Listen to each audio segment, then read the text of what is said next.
Och här kommer de. Och det är Magnus Nilsson, det är Hörberger som går i räcket och blir kvar. Jesper Andersson, tvåa. Och då är väl Hörberger start för start.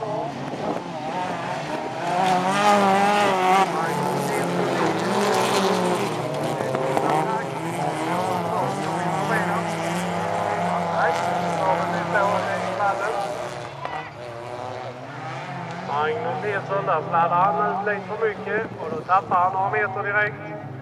Och vem är det då som jagar? Det var Jesper Andersson och sen har vi Kent Alm som kommer på inom. Sin stora 745. Kent Bulten Alm förbi och så får man lugna ner sig. Det är gul flagg på Hörbergs spel.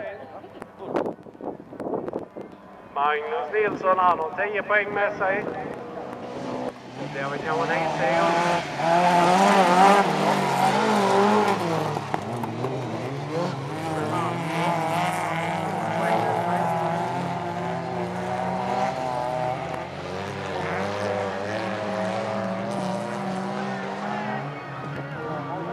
Det är full attack här sista omgången.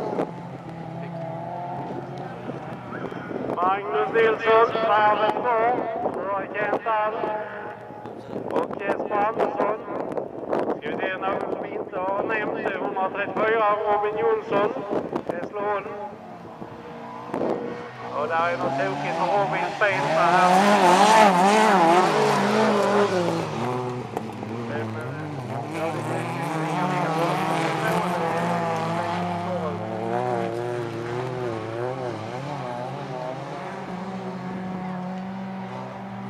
Magnus Nilsson.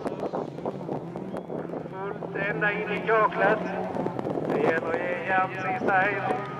Där var det färdigt.